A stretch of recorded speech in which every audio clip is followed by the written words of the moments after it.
അപ്പോൾ അതിൽ ഈ കോൺസെപ്റ്റ് ഉണ്ട്, ഈ ലൂസിഫറിയൻ കോൺസെപ്റ്റ്, ഈവനിങ് സ്റ്റാറിന്റെ കോൺസെപ്റ്റ്, ആ hidden concept,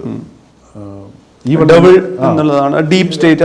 even when he is among you, you will not be able to identify him as what he is, for what he is എന്നുള്ള കോൺസെപ്റ്റിലുള്ളൊരു തേടും തോറും തെന്നിപ്പോകും മാരീജൻ, ഈ തോരാശാപം പെയ്യും മിന്നിൻ മാമന്നൻ താനെ എന്ന് പറയുന്ന ഒരു ഈ ഹിഡൻ വേൾഡ് എന്ന് പറയുന്ന സാധനത്തിനാണ്.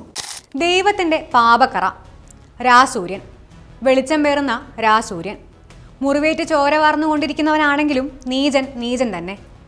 ദൈവത്തെ ചോദ്യം ചെയ്തപ്പോൾ, ദൈവത്തെക്കാൾ ശക്തനായപ്പോൾ ദൈവം സ്വർഗത്തിൽ നിന്നും പുറത്താക്കിയ ദൈവത്തിൻ്റെ ഏറ്റവും മികച്ച സൃഷ്ടി, ദ ഫോളൻ ഏഞ്ചൽ.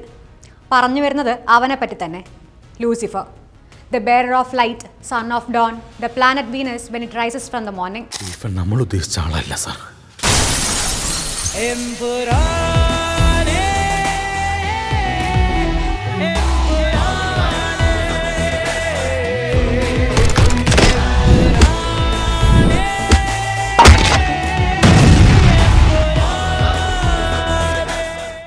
കെട്ടുകഥയോ വായ്ത്താരിയോ വിശ്വാസങ്ങളോ? ലൂസിഫർ പറഞ്ഞു തുടങ്ങുമ്പോൾ അടരുകൾക്ക് പഞ്ഞമില്ലാതാകുന്നത് മനുഷ്യർ കഥ പറഞ്ഞു തുടങ്ങും മുതൽ പറഞ്ഞുകൊണ്ടിരിക്കുന്ന കഥയുടെ അഥവാ കഥകളുടെ പിൻബലമുള്ളതുകൊണ്ടാണ്. എത്രയോ കഥകൾ ഒളിപ്പിച്ചു വയ്ക്കാൻ കെൽപ്പുള്ള കഥാപാത്രങ്ങളും കഥാതന്തുവും, എത്ര വേണമെങ്കിലും ഏച്ചു കെട്ടാനും പുതിയ വായനകൾ നടത്താനും തുറന്നു കിടക്കുന്ന വലിയ വാതിലുകൾ. ആ വലിയ നിലത്ത് നിന്നാണ് പൃഥ്വിരാജകുമാരനും മുരളി ഗോപിയും കഥ പറഞ്ഞു തുടങ്ങുന്നത്. അതിവായന എന്ന് പറഞ്ഞാൽ പോലും ആരെയും തെറ്റു പറയാൻ പറ്റില്ല. കാരണം ഏത് വാക്കിൻ്റെയും പര്യായം തിരഞ്ഞു പോയാൽ, അർത്ഥങ്ങളുടെ അർത്ഥങ്ങൾ കണ്ടെത്തിയാൽ ഒരുപക്ഷെ പുതിയ കഥകൾ വരും. എത്രമാത്രം കഥകൾ ഒളിപ്പിച്ചു വെക്കാൻ നിങ്ങൾക്കാകുമോ അത്രയും കാലം നിങ്ങളുടെ കഥകൾ വായിക്കപ്പെടും, പുനർനിർവചിക്കപ്പെടും. ഇല്ലുമിനാറ്റി എന്നൊക്കെ വേണമെങ്കിൽ നിങ്ങൾക്ക് വായിക്കാം. നന്നായി കഥ പറയാൻ അറിയുന്നവർ എന്ന സങ്കല്പത്തിൽ മാത്രമാണ് ഈ വരികളെ ഞങ്ങൾ മുറിക്കാൻ പോകുന്നത്. ദീപക് ദേവിൻ്റെ സംഗീതം, മുരളി ഗോപിയുടെ വരികൾ, മാജിക്കൽ മിസ്റ്റിക്കൽ ഉഷാ ഉദുപ്പിൻ്റെ ശബ്ദം, ഒഴുക്കിൽ ഗാംഭീര്യം കൂട്ടുന്ന വയോള, ചെല്ലോ, മറ്റ് സ്ട്രിങ് ഇൻസ്ട്രുമെന്റ്സ്.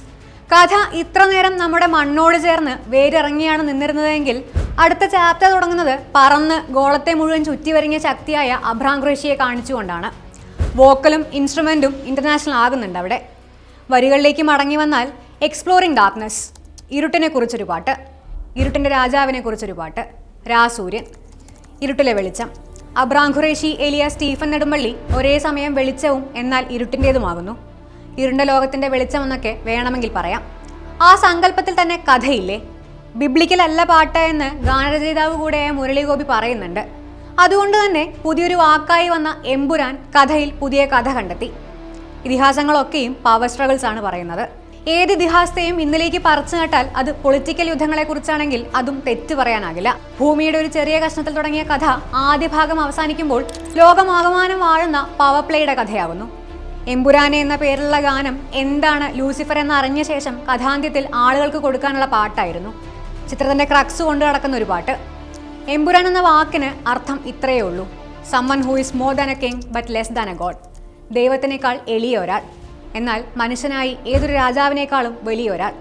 കാണുന്നയാളുടെ ഭാവനയ്ക്കും അറിവിനും ഉതകുന്ന തരത്തിലുള്ള സമാന്തര കഥകൾ, അർത്ഥങ്ങൾ വീണ്ടെടുക്കാനാവുന്ന വാക്കുകളും അർത്ഥങ്ങളും. ലൂസിഫർ അവസാനിക്കുമ്പോൾ വന്ന ഗാനം പുതിയ ഭാഗത്തിനുള്ള തുടക്കമാകുന്നു. ആ വാക്കിൽ നിന്ന് ഉറപൊട്ടി വന്ന കഥയ്ക്ക് ഇനി എന്ത് മാനവും നൽകാനുള്ള ശകലങ്ങൾ എൻ ക്രെഡിറ്റ്സിലില്ലേ? എത്രമാത്രം വായനകൾക്കുള്ള സാധ്യതകളാണ് അവർ തുറന്നിട്ടിരിക്കുന്നതെന്ന് ശ്രദ്ധിച്ചിട്ടുണ്ടോ?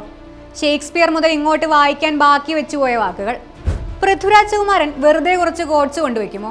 അതും ആ കഥയുടെ ക്രീമടങ്ങുന്ന ഒരു ഗാനഭാഗത്ത്. കഥ അവസാനിക്കുമ്പോൾ കണ്ടറിയാം. ലൂസിഫർ രണ്ടാം ഭാഗം വരുമ്പോൾ തുടക്കം കുറിക്കുന്നത് തന്നെ അതേ വരികൾക്ക് മറ്റൊരു ശബ്ദം നൽകിക്കൊണ്ടാണ്, പുനർവായനകൾക്ക് സാധ്യതകൾ തുറന്നിട്ടുകൊണ്ടാണ്.